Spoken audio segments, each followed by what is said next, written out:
Ngiyafisa bangibonge kakhulu ngibingelele uprofessor Mama Raho. Bonge kakhulu mama. Isivumelwano sikayihlo Baba Masango ufeze iphupho lakhe aliphupha ngo-1984. Ngiyakubingelela ke mama.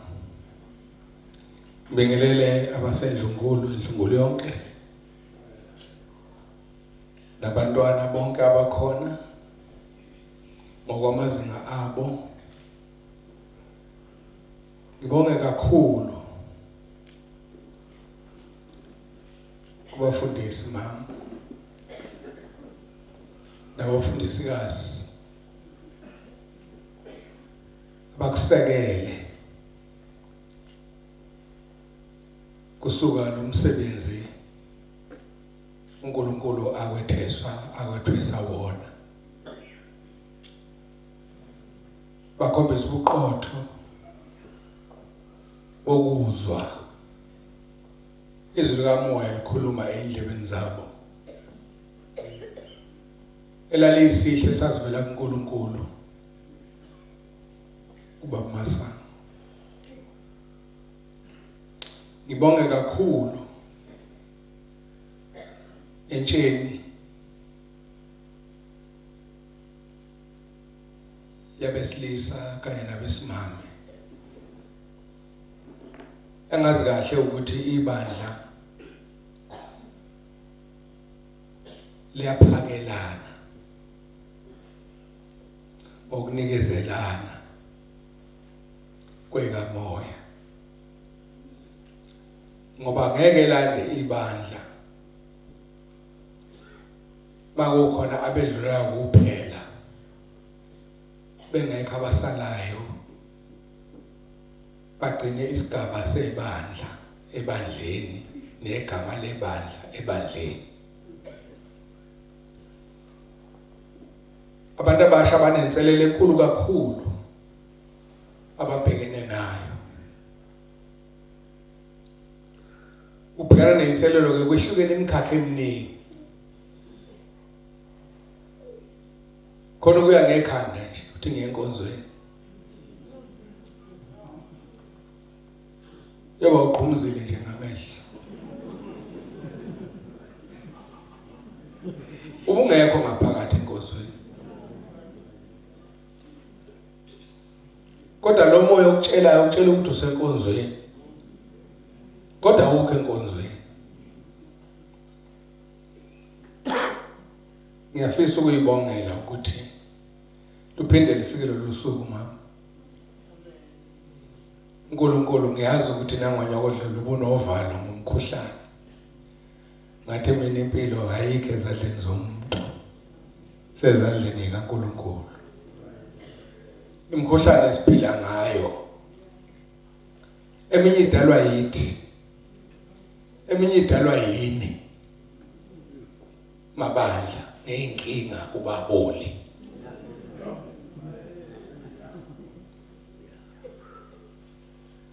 Zonke lezi zinto ziyasigulisa ngoba nabantu niyahlupha. Nithi nikhuluma amaqiniso ade nikhuluma amaqiniso kwaSathane. Nibe ningaboni ukuthi niphethwe uSathane. Yazi khona into engeke ngiyimangale mina. Umuntu uyinkinga kuye. Umuntu uyinkinga kuye. Iyahlupha inkinga ekumuntu ngoba akakwazi ukuyixazulula inkinga kuye. Udinga ukusizwa ngabakamoya. Bamlekelele bamkhulise kwekamoya. Ukuze akwazi ukuxazululeka enkingeni abhekene nayo.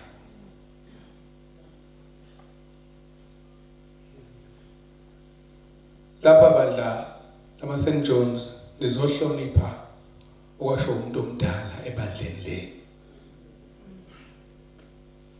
Yini le ikhuluma kuye? Wathini lona wayekhuluma naye? Ethi akusuke umkhuleko esikolweni. Masinabuka namhlanje kusuka ngo-1984 kuzofika namhlanje 35 years manje. Uthini uNkulunkulu kini? Muningi umonakalo odaleke kuleli bandla 35 years ago.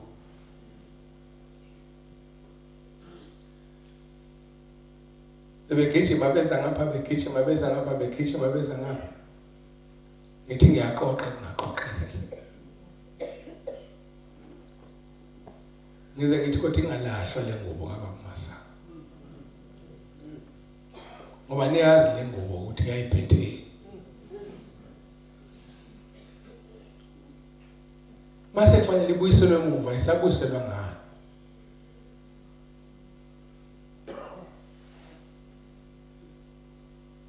Ile moya ke kade ngikhuluma ngayo enhlobo hlobo.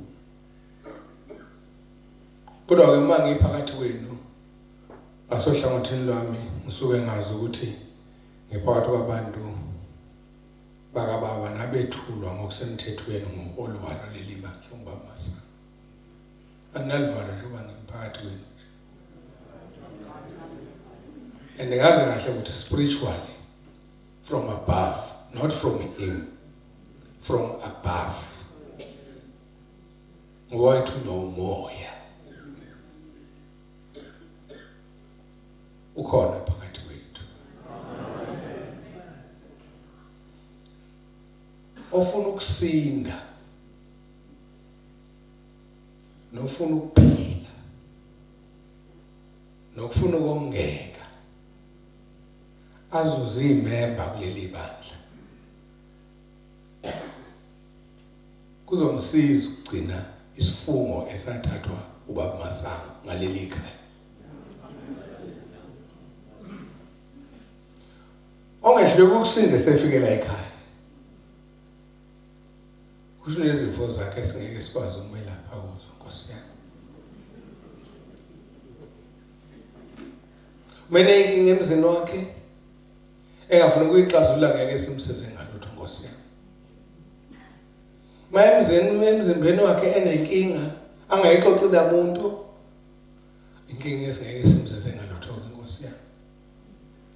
Uma ihlupheko isegcekeni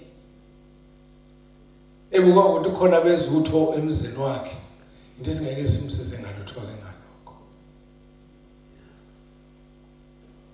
Kodwa uma leli chibe lizobusiswa la kusasa la leli chibe lizobusiswa la kusasa uma nikholwa ukuthi uJesu ngumxazululo wayo yonke inkinga yomuntu.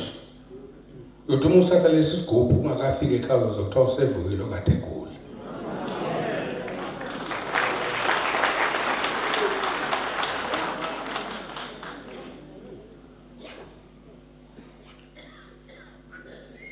Ngenzela ukuthi niqonde kahle. Bantu bakaNkulunkulu. Isiko lokukholwa likweleta umuntu.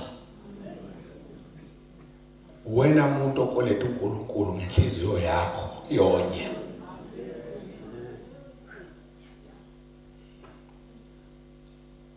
Kulaba bazi isiko lokwethula abantu lapha eNkulunkulu. Bayazi ukuthi usuke ezokwethulwa.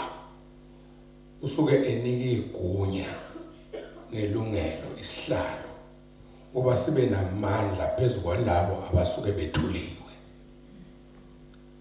Uma ungezokulalela ukuleli bandla kade udukile 34 years ago ungabuyanga 35 years now indaba yakho ayikho. Uzogcina isifungo la uma ngabe abazali bakho babe khona kwezwa lesi sifungo uyinzalo yabo shintsha goluva.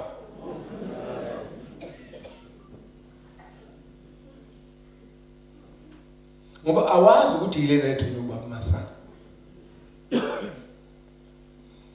Unenhlanhla wayekhona. Njengoba lapha nje. Anzile kuzolithini. Angilutho mina. Bengubani engaphathiswa abantu abaningi kangaka. uNkulunkulu angenze utho kubo. Ngingelutho.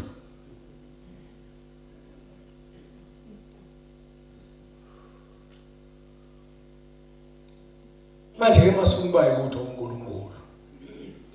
Fanele sithina sizenze sibe yutho kithi kuqala. Uma silapha ke namhlanje. Mina nje bani lapha nje angingabazi. Kusuka nenyakanyaka yamanje. Naphuma nje la kusasa. Sala nenyakanyaka. Eyibosiso. Nithunyiwe manila. Cela uba niqonde kahle. Nithunyiwe ukuzonginika iminyaka.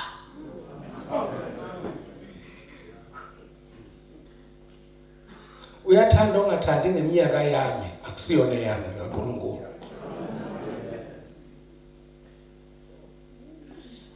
Onke lamakhandala, uNkulunkulu wabali.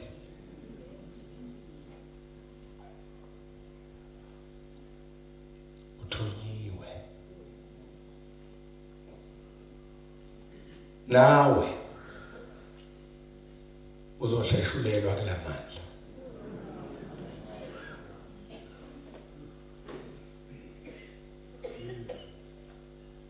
Angithi kuthandazela amanzi mina ochatha ngawo. Angithi amen. Akuphumi izifo ke. Ayiphume izifo. Ngoba wahlanganiswe nalutho. Amanzi ahlaza nje shaba.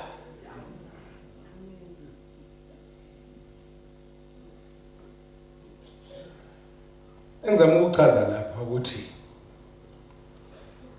lamandla engizowathatha la amandla okwakha. Nami ngizothatha amandla okwakhiwa esimeni somzimba. Nasesakhiweni sikamoya. Ngiyafisa nami ukuzuza. Ukuze ngikwazi ukuvikeleka nokwaluleka isizwe singilalele singizwe uNkulunkulu athi ukukhafule okwemililo phakathi kwenu ngoba anizwa. Angena nodo enathulwa lapha eNdlunkulu. Baningi abeza bezokwethulwa. Nabamaqembu osopolitiki abaholi bawo bayeza lapha esikoleni. Sebewenze wonke umsebenzi wabo bazozethula. Hayi njengalabo bathi umongameli uma ezozethula eguqa phambi kwami. Unenkosi naye vele. Iyahlonishwa. Namazulu anenkosi. Eyihlonipha inkosi yakhe. Ukuthi kule position akusho ukuthi angahlonishwa kwayena. Akusho futhi ukuthi yena akangahloniphi. Bese kuba khona abantu abalahlekelwe yisiko lokukholwa nokuhlonipha. Bese bethi bengafanele ukuguqa phambi kwami. Kukhona into eyenzeka mhla ngigcotshwayo mina. Ngamangala. Abantu abengibaguqela ngayizona ngabona sebewa ngamadolo befa phambi kwami. Ngathi mina kade bengenziwani. Ngoba abantu badala ngakade ngibahlonipha ngibaguqela. Sekuguqela mina sekwenze njani? Ngithi awusekho kuleso sigaba. Sumdala. Umuntu omdala ke thina la kwaZulu sazi ukuthi uyahlonishwa. uNkulunkulu wengane ngumzali. Mama sithathanga leso ngawuthathanga lo mcalo lo angithi nje lo mcakulo angeke ukwazi ukuqhubeka na ufundisa abanye abantu. Uma ngithi ke ukwalulekwa nokuvuseleleka nokuvuselelwa kubalekile ukuba abantu bazilekelele nabo bayivumele inguquko. Njengoba sikhuluma ngendaba zokuguquguquka kwezulu nje, ithini esenze ukuba kube nenguquguquko ezweni? Lokhu ngidakusho ngoba abanye basebancane ngabaqonda ukuthi kungani uma leli bandla liba nezinkinga ngePaula ngokwakhe.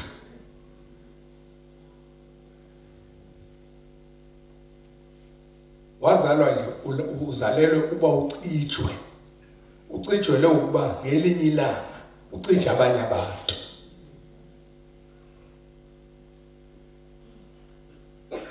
Manje ke nami ngifisa ngiqonde kahle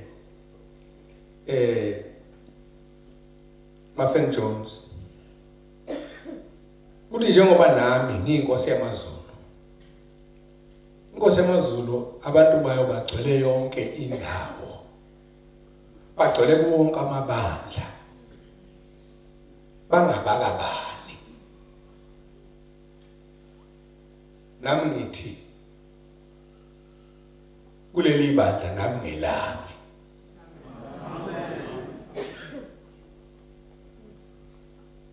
Akekho ongangikhipha kulo. Ngoba okusalayo ukuthi ibandla noma yiliphi engaba negama elithini kodwa munye umnikazi ngelika Jehova. Kuvamile ukuthi njalo uma kuneyinkonzo abantu bakhulume ngamavesi athile eBhayibhelini. Abanye lamavesi basuke sebewazi ngekhanda, ngeke ubathinte ngawo. Bayakwazi ukukrema. Akuyona ke into embi uqala ezweni. Kungeyona into embi ukuthi uwazi amavesi lawo. Nokho kumqoka bandlala kwethu ukuthi uyawaphila yini lamazwi akhulunywayo kuwe insuku zonke.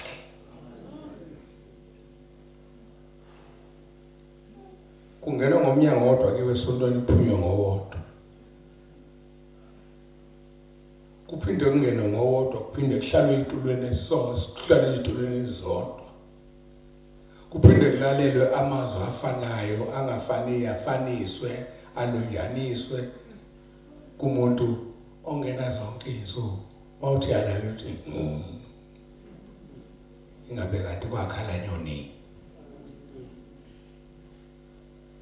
Namuhla ngifisa sizibuke futhi sizibuze ukuthi ngabe okushiwo kithi ngabaprofeti kwabhalwa eBhayibhelini nathi sajoyina amahlelo esikuwo ngenxa yamagama akhulunywe kithi. Siyawaphila yini lamagama?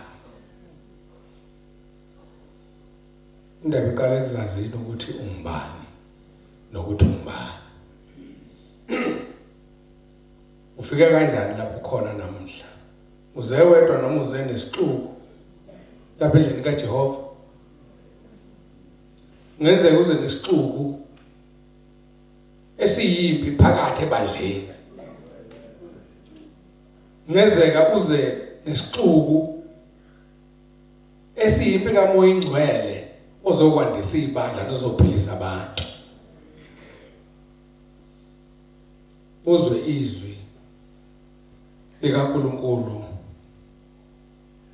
wasondela noma uzwe ukukabalasa kwabantu wachazeka wasibona ingxenye. Yebo bakhona balapha ngenxa yomuntu, izwi lalowo muntu,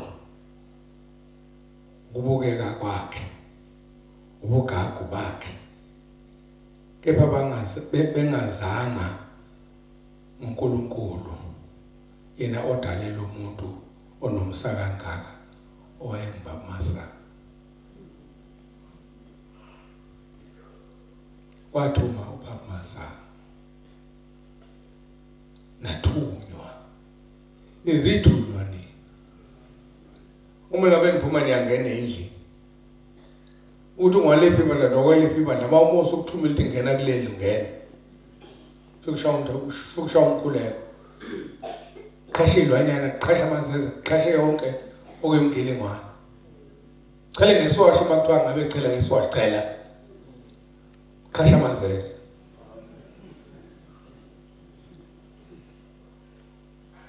manje ke abanye abaholi lapha endlini kaJehova sebephenduke onkulunkuluwana nokukhonzwa bona khona izinto ezingishayisa uvalo uthi omunye kwelinye izwe ishayela abakubo ukuthi hey yazi anginamali uthi ke lo munye ukuphi uthi ayise South Africa uthi udakiwe ngixolela angithuki umuntu uthi udakiwe awuqale ngani isonto uthi kanamali uthi qala isonto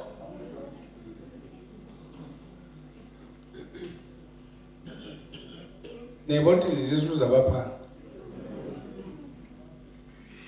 nje abafundisi be bathi base beshila imizamo labantu beyikhulumile imizamo beyikhulumela bethi banithandazela bese indawo sekusekwehla imoya sebekhuluma ngezilimi kanti anzazi nezilimi zabo nishiyo mama lapha maraho banithandazela zonke insuku nabafundisi laba bagcwele lapha enihamba amahotshi ndiyofuna impilo niyahamba bachitha amathambo bathi ngakuthola lokho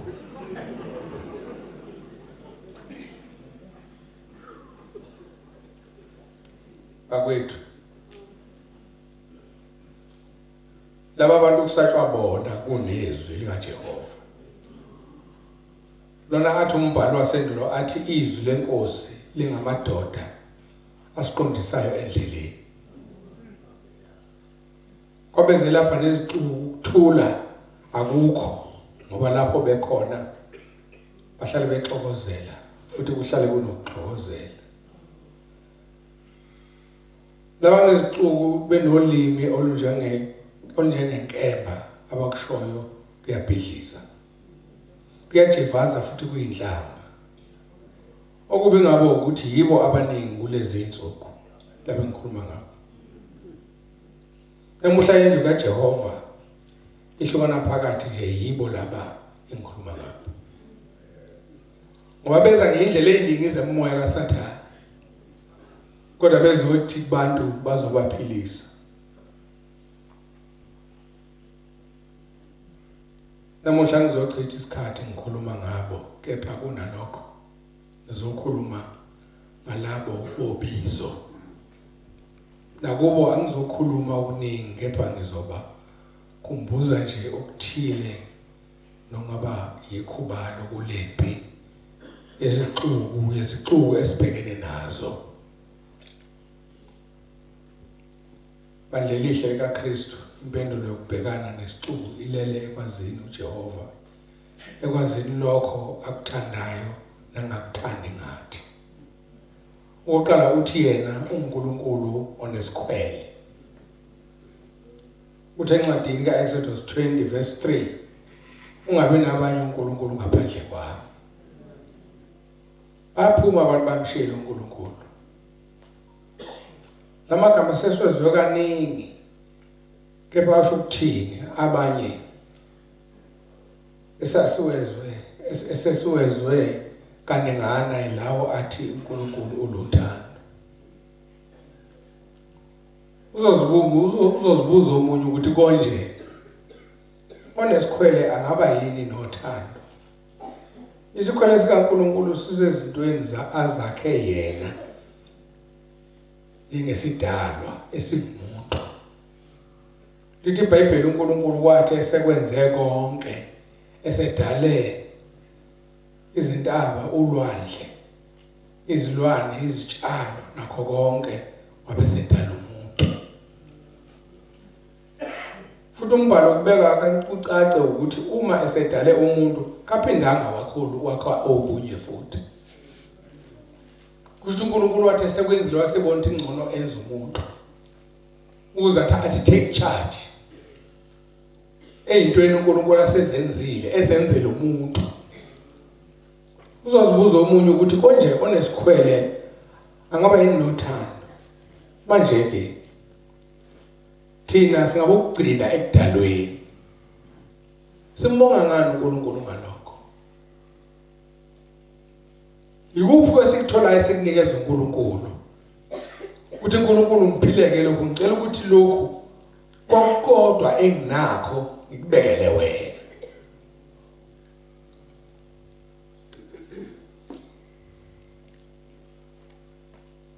njengoba sengisho ukuthi singabugcina ekudalweni kwezinto yikho ekusidaleni kwakhe wasipha amandla okubusa phezukwayo yonke indalo ukuhola nokunakekela konke akudalile singakabibikho sakufica sekukhona ngalokho wabe sefuna ukukodwa nje vo kithi kuba simdumise yena yedwa kepha nasi lesi sikhwele lapho sixaka khona uma omunye wethu omunye wemisebenzi yakhe indoda endala uJobe evakashelwa ngumholi wesixuku kuzibala uSathane uqobo lwakhe uNkulunkulu uyavuma ukuba uJobe lona alingwe uSathane kepha ngaphansi kombandela ngifuna ngizwe kahle wavuma uNkulunkulu ukuthi amlinge kodwa ngaphansi kombandela wokuthi aze angawuthinti umphefumulo wakhe kusho ukuthini lokho kuwe andi uSathane konke akwenza kuthandayo emzimbeni wakho kodwa bese kubekwa nje umbandela kuthiwe ilalela la ungakwenza konke kodwa umphefumulo uzungawulokothi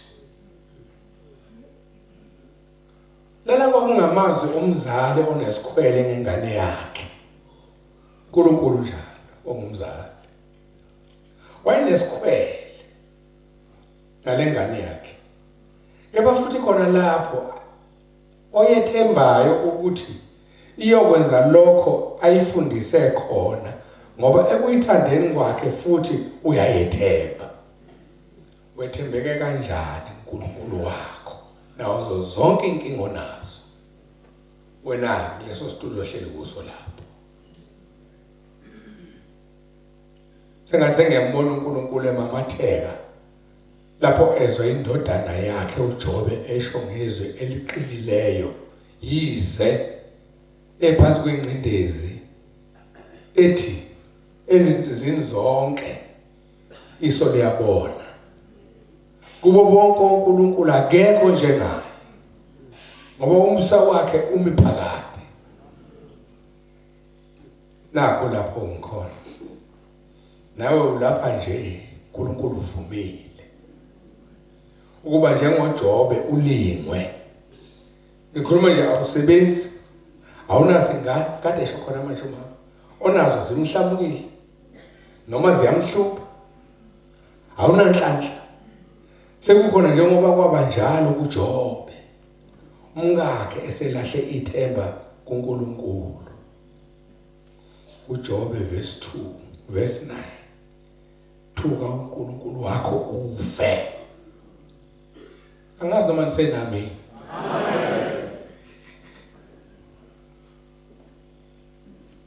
thuka uNkulunkulu wakho ufe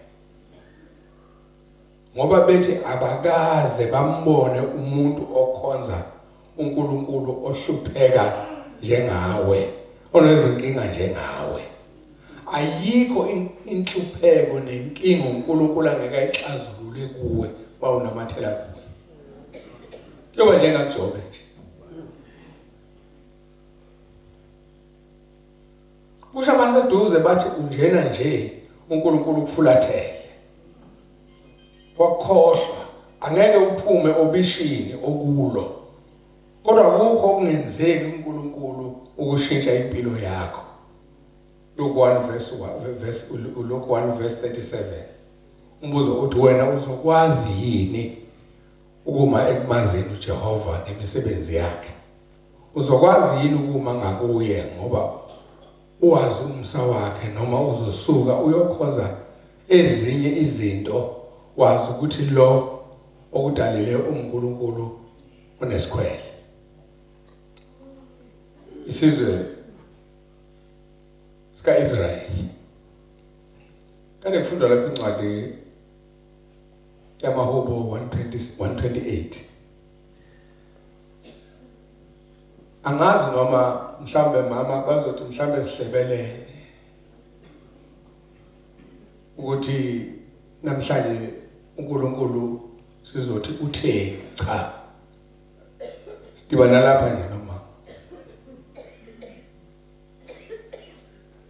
kodwa izindaba ezikhulunywa lapha ngiyibona ixhumana ngendlela eyisimangaliso. Lezi nhlupho kade isho umama zila. Uthini uNkulunkulu kimi nakuwe ngamazwi aphuma kumama nakimi ezakuwe? Azo zonke inkinga nje sibhekene nazo. Ngaba semakhaya, ngaba seyikolweni, ngaba seyindaweni zokusebenza, ngaba semigwaqeni, ngoba lapho sikhona inkinga zemiphakathi, kodwa munye umuntu esaziyo ukuthi uyosisiza. Lapha ke isizwe sakwa-Israyeli sike salenza iphutha lokuzama ukumsheba nabanye loNkulunkulu wethu.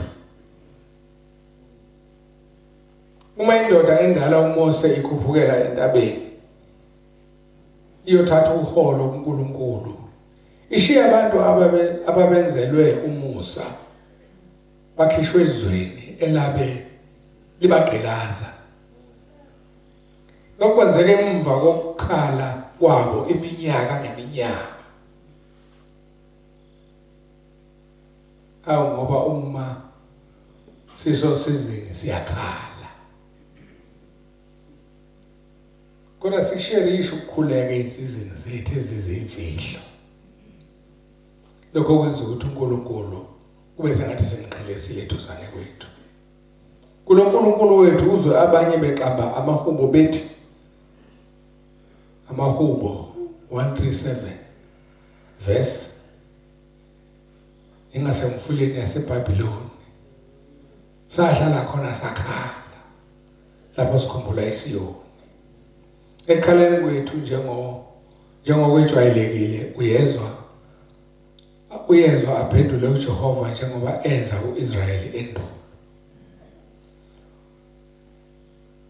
Okwadumaza uNkulunkulu ke enqonde kukho ngoIsrayeli ingane zakwethu uKristu ukuthi wathi uma uMose ebuyela ezinyaweni zendaba wabona abakwabo sebekhohliwe uJehova, sebekhonza ithole legolide, sebethatha amacici, bathatha amaring, bathatha ilokhuza ilokhu amabhengele, bagxoba bahlanganisa basebenzela uNkulunkulu wabo ongakhulumiyo. Sebenza abanye uNkulunkuluwana babo. Sengathi ngiyakubona ukudumala kukaNkulunkulu ngalesi senzo.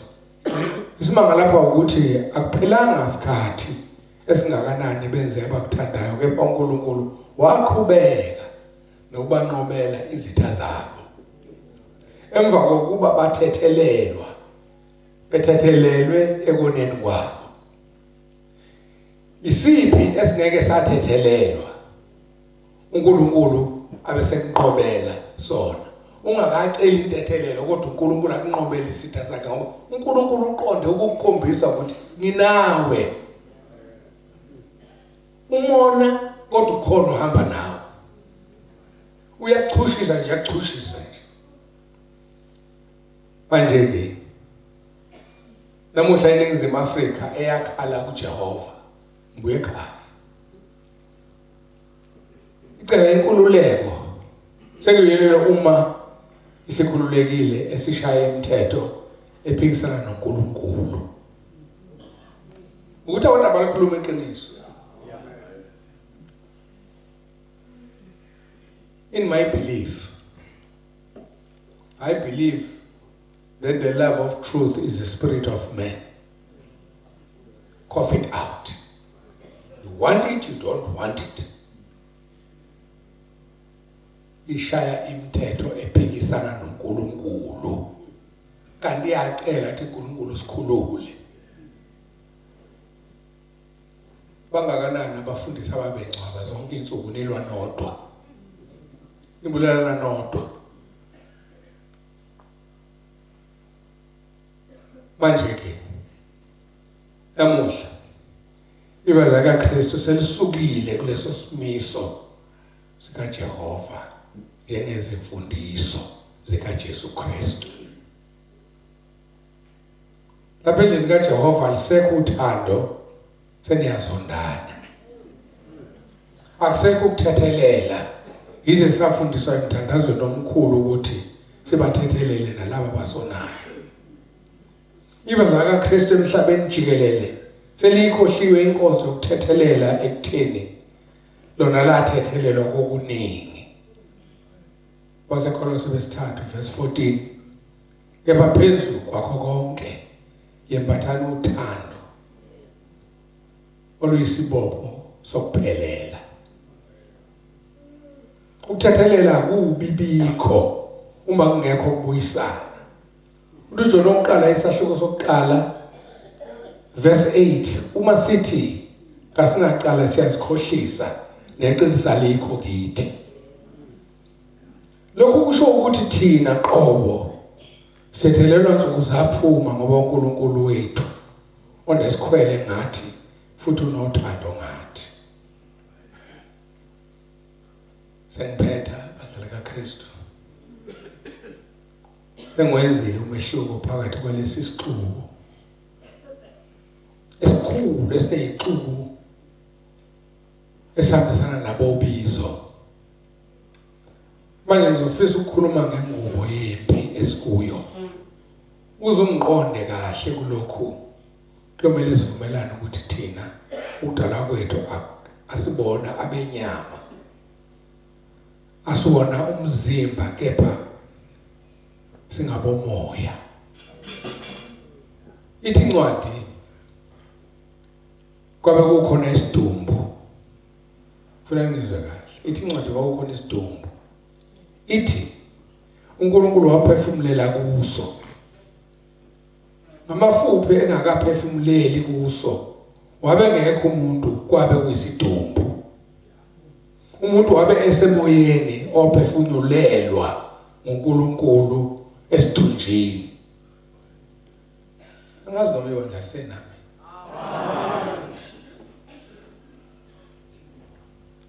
Uma siqonda lokho sizoqonda futhi ukuthi uJobe ulimwa nje kuxhoza umzimba.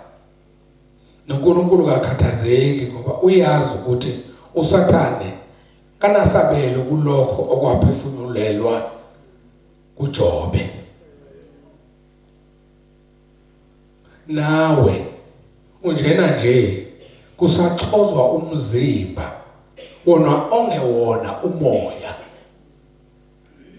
Yikho namuhla ngikhumbuza ukuthi suka ezimpini zomzimba khuphukela endaweni ephakeme. Oba udalwe wabekwa kuyo iba ngokomoya. Wena ungokamoya wabekwa phezulu kwakho konke ngoba umuthunjana kaJehova, umuthunjana wezulu. Wangethunjana uzofunani? Ungenzela konke. Ngakishe enzela konke kuhle. Ungenzela konke kuhle. Ungenzela konke kuhle. Ujehova umalusi wami ungenzela gogo ungenzela ungenzela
Andala kwethu uNkulunkulu udunyiswa ngazo zonke izindlela. Yikho namuhla ngikukhumbuza ukuthi suka ezimpini zomzimba kuphukele endaweni ephakeme obe udalelwe wabekwa kuyo iba ngokomoya wena ngokamoya wabekwa phezu kwakho konke ngoba umthunjana kaJehova umthunjana wezulu nguye lo mthunjana okwathi lapho esona kakhulu esekhonza abanye uNkulunkuluwana uJehova umzali wathumela inkosana yakhe uJesu Kristu kuba ayizomhlenga uthunjana wakhe thuma inkosana yakhe nje ukuba izosifela ngoba usevele usesixolele ekoneni kwethu 2019 years ago today. Kufunde kuLuke 15 verse 11 and 19 to 19. Lokho kule ndaba akayixoxa uJesu yendodana yalo yolahleka ukuze uzwe lokho namhla engikusho kuwe. Yebo thina singothunjana bezulu namuhla siyabizwa ekhaya. Ekhaya kuyaziwa konke ngathi. Kuyaziwa sikwenzileyo okungamaphutha. Sonile ngokwenza nokungenzi. Sonke ngokucabanga kepha umzali usesixolele. Njengoba sesixolelwe nje uma sibuyela kuye sithola amandla amasha asenze njengamadoda amathathu asendulo. Sibe phakathi kwesithando somlilo. Abantu bebasiquni zokusiqeda nezokuqeda ngathi. Kepha kunalokho siqhubeke nokuba ngakuJehova. Khumbula abamanaye njengalawa amadoda amathathu angashanga angabubhanga kunalokho bathunyelwa inkosana. Bathi kade bebathathu babonakala bese bebane. Wena yini ungayithanda ukuba ngowesine kulabo bantu? Nawo bakugila bethi uwedwa.